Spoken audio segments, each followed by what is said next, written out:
Shalom and welcome to the weekend edition of the Daily Dose of Hebrew.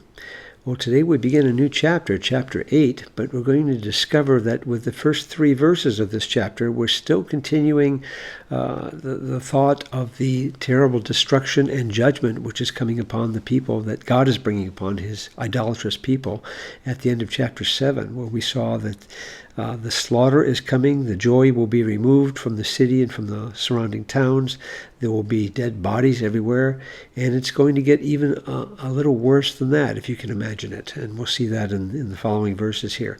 So let's go ahead and read this verse 1 in Hebrew as we get started.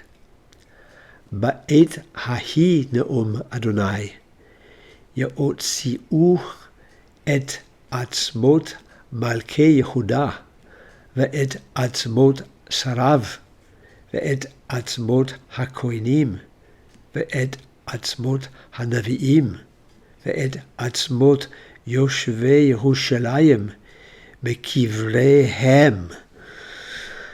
Wow, what a verse. Now you probably heard a number of repetitions, actually. One word here that shows up 1, 2, 3, 4, and 5 times, and we will get to that. But we start off up here with ba'et, so in the, we have our article hiding there, in the time, and then that one. So at that time, pretty typical prophetic formula that we find. Sometimes it will come about in those days, but we often find this expression.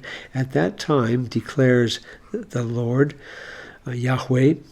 Now here we have this is the Ketiv, what we have here, and as it's written, we have a Vav conjunction, and then we have a Yod performative and U formative, so we would have an imperfect.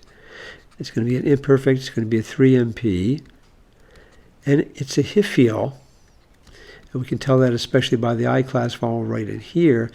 And the O. Now, if this is a Hiphil, and it's obviously from the verb yatzah, meaning to, in the cow, meaning to go out, to exit. So in the Hiphil would mean to bring out, bring something out. If it's a Hiphil, you would expect that there would be a long vav here, a long O vowel, a vav with a holum above it. We only have a holum, so this could be defectively written with a conjunction.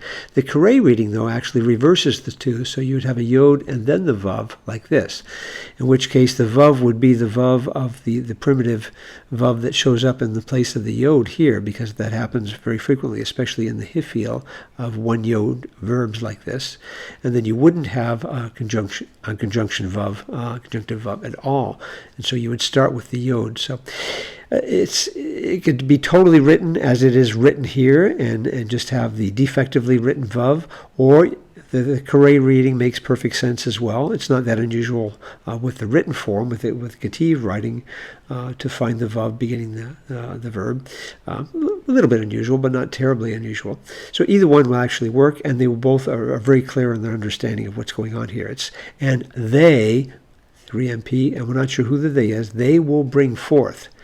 Now we're going to see the they, since it's an undefined subject, this actually be more of what we use in English as a passive sense. But we'll see that when we get a little bit further on down into the verse. At that time, says the Lord, they will bring forth. Well, what will they bring forth?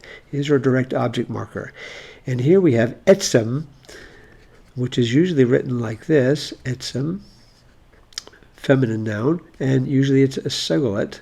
So we would find a couple of segols underneath it like that, and it means bone. So this says a feminine plural. This would be bones, and it's in construct with malkei, which is also a construct noun, masculine plural, which you recognize, king. So kings of Judah, and since this is a proper noun and is definite, it makes kings definite, and it makes bones definite. So it's the bones of the kings of Judah. So that's what's going to be brought forth. They will bring forth the bones of the kings of Judah. And, direct object marker, the bones of, oh boy, you can see where we're going with this, the bones of his leaders. Sar is usually some sort of an official, a prince, or a civic leader. And here we have just a suffix for 3ms, probably referring to the people. So the people's leaders in a collective sense here. But it's plural because of this yod right here. So the noun here is plural. It's leaders, or his leaders. And the bones of the priests, There we go with our article, and the bones of the prophets over here, again with the article, Nabi'im, and the bones of Yoshvei. Well, what is this with this oval? This time it's fully written. This holum is fully written with a holum vav.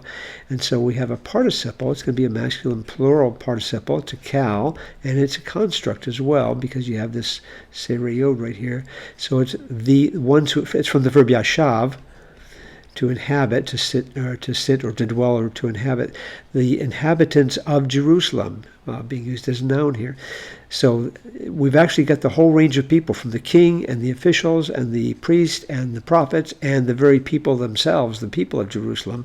All of them are indicted. All of them, all their bones are being brought forth from, it's our preposition min, and then kever, which is also a singular noun with this sort of two segol pattern here, but with a kof beit resh, and that means grave or tomb. And this is obviously plural with the sereyod right here, and a suffix, which is a 3mp suffix. So from their graves, from their tombs, and bringing forth the bones of somebody who's already been dead and buried, and as we're going to see in the following verses, putting them out on the surface to be exposed is like the ultimate desecration, the ultimate insult you could bring against anyone or against an entire people. And here it's everybody, from the king all the way down to the common inhabitant of the city. So this is a very strong, oh my goodness, what's going to happen here kind of a verse. Let's go ahead and hide our work here and look at a couple of translations. The New American Standard. There's not going to be a lot of variation because there's not a lot of ways you can vary this kind of a translation. At that time, declares the Lord, they will bring out the bones of the kings of Judah, and the bones of its princes, and the bones of its priests, and the bones of the prophets, and the bones of the inhabitants of Jerusalem from their graves, just almost directly as we translated it. Most of our translations will go in a very literal sense, just like that. Some of them just try and shorten it up a little bit, like you see here with the NIV. At that time, declares the Lord, the bones of the kings and officials, so they don't repeat bones here, but they put kings and officials together, just like they put priests and prophets together over here, and the bones of the people of Jerusalem. Now, one thing they did do is New American Standard has, they will bring, again, that's keeping right with this this third common, the third masculine plural that we have over here, but we don't know who the they is. And as I mentioned, sometimes in English, and even in Hebrew, it's being used in an impersonal sense. One will bring, or we could put it and reverse it to a passive voice, and make the object, which would be the bones, make that the subject. So the bones will be removed, will be brought out. See, you see it, flip it and turn it into a passive voice. That's another way of reading this impersonal they over here. These bones will be removed from their graves. In any case, it's a very, very severe and desecrating sort of action which is going to be taken here. And the Lord wants to impress upon his people what a horrible, horrible thing his people have committed in their rebellion and their idolatry against him. Always something to take to heart very seriously. Well, check back with us soon as we continue working through these next couple verses in the weekend edition of the Daily Dose of Hebrew. Shalom.